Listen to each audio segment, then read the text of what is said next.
It's your boy Nguru in the house, back with another Arsenal news episode where, ladies and gentlemen, as we already yesterday spoke about Achraf Hakimi, Emiliano Buendia, we also spoke about the availability of Mauro Icardi, that he could be actually available and if Arsenal should look for him or not. But right now, we're also going to talk about only one man army. Well, Yves Bissouma is being Arsenal. Well, Ian Wright is pleading Arsenal to go and get Yves Bissouma. Yes, he's telling Arsenal to get the job done. Come on, Arsenal. We're going to discuss about that. We're also going to discuss about Mikel Arteta, who came out and gave Arsenal's blueprint for the rest of the season, this bloody season. And of course, Scott Parker has got some words of advice and what he thinks about the upcoming fixture today afternoon. Arsenal as they meet Fulham. So moving on, so Mikel Arteta has laid down the law to Arsenal players over the dismal Premier League season. So he has warned his Arsenal players after taking it easy during the Premier League run-in. Now, yeah, you know that you got to lay down some foundation. So Arteta was asked if it would be dangerous to put all of their eggs in one Europa League basket. Arteta said, "A big mistake. A big mistake." I love that praise. I love that phrase. I love that phrase. My dad always tells me that since I was 15. We cannot do that. The league is really important. There's a lots of points to play for, and there have been lots of changes in the table in recent weeks. We wanted to be involved right up until the last match, and the way to do it is to put on a run together. Now, winning sequences of any length have been in short supply for Arsenal this term, but he also says that after the positive performance in the result against Sheffield United, to do it again the way we did it in Prague is reassuring. It breeds confidence. There's a level that we can reach, and when we play at that level, we are really difficult to play against. We cannot accept anything less than that. That's the bar we've set ourselves. Well, Arteta, who also faced Unai Emery's Villarreal in the Europa League last four, declared that if you look at the performances and results against some of the more difficult opponents, you'd say, how is that possible?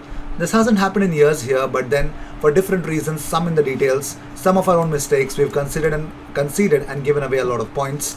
That's put our season under scrutiny and ourselves in a position we are not comfortable with. But the form in the Europa League has been very positive. We earned our place in the semis and we are optimistic about getting into that final. And also Arteta, though, is actually worried about placing too much of a burden on young players' shoulders. He says they know playing every game is impossible. So we have to change those stats. It says a lot about what's happened this season. 8 months ago, if you'd said we'd rely so much on Saka and Emil Smith-Rowe to get a result, you'd have said we were not going to be in a strong position. That's our reality. We have to change that because it doesn't work in our favor. So let's see. Let's go for next things. Let's see how things will change.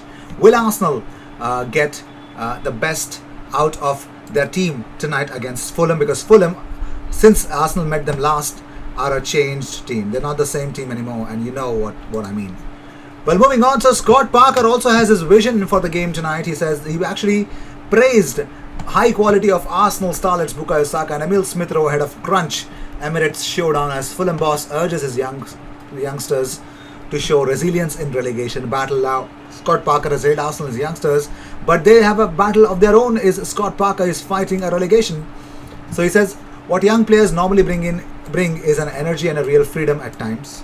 Of course, there's a fine balance, certainly when you are where we are in the league, that in certain moments, can they handle the pressure that comes with these certain moments? And the pressure of that is always key, but this is the part of developing teams and developing individuals, really. This team, like I said, is a young team. The players you've suggested at Arsenal, Saka and Smith-Rowe, are players with high quality. They have huge potential. The reason they are playing in that team is because they offer something and they make Arsenal better. And that's the same with us. He says about his players, he said, I want an energy, I want a resilience and an excitement to go and play football. Go and showcase your quality, and I know that if we can do all those things, then we can give anyone a game.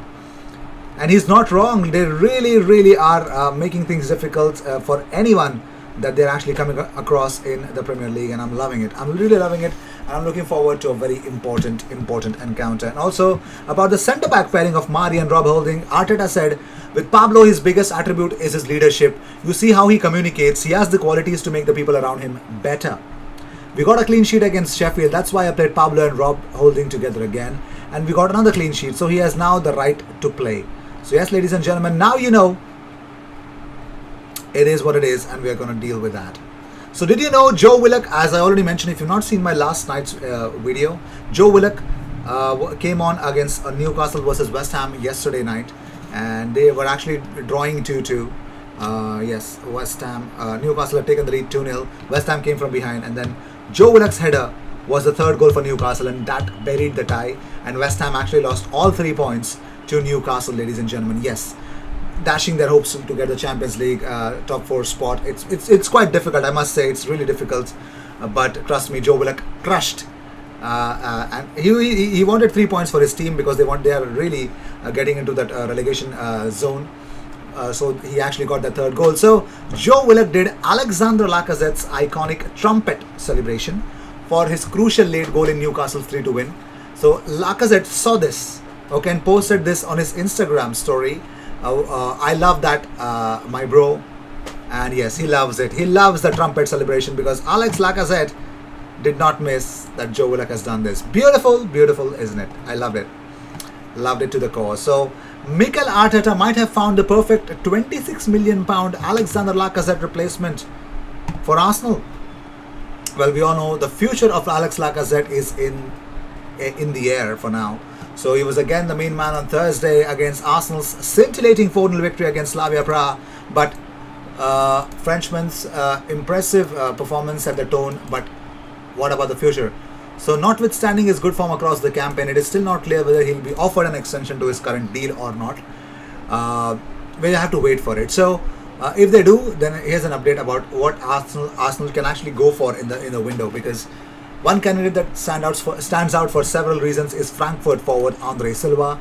In a league with attackers such as Erling Haaland, Robert Lewandowski, Silas Omangituka, Jadon Sancho and so on, it can be tough to stand out. However, that's just what Silva has been able to do in the Bundesliga season, with an impressive goal tally of 23 goals.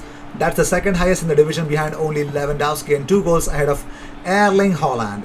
His goal return of 23 comes from a combined XG total of 18.96, which does represent an overperformance, but it's one that could be argued as sustainable and certainly not large enough to ring alarm bells.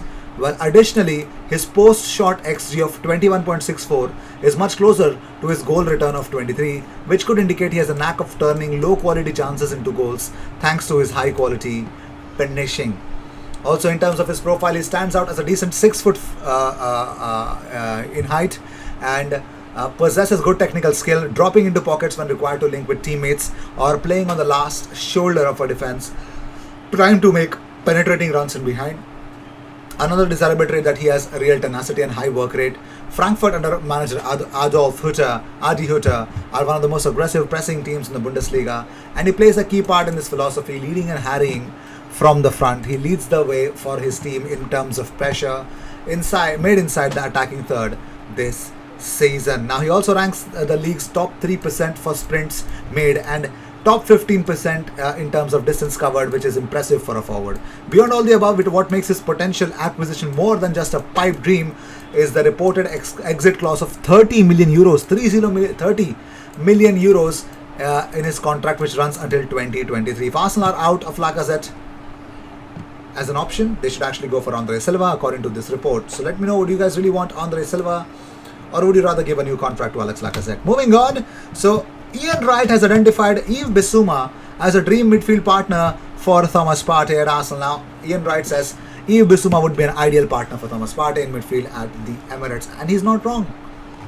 He is bloody not wrong. I love it. I love it. He says, now he actually he said this on Optus Sports, the Kelly and Wrighty show. He says, you need someone next to Partey of real caliber.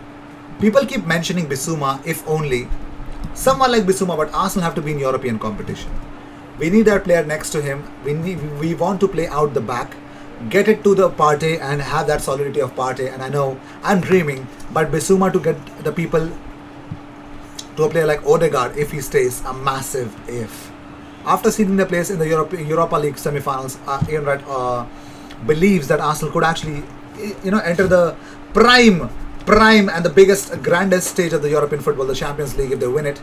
And let's see what happens. Even Mikel Arteta says that I think the better we are in the league, and if we keep winning, the confidence will be higher, the spirit will be better, the players' individual performances will maintain, and that will have a knock-on effect on the Europa League. So that is that from this episode. So thank you so much for tuning in. If you seek daily Arsenal content, best place to be, consider subscribing. I will see you in the next one. Cheers.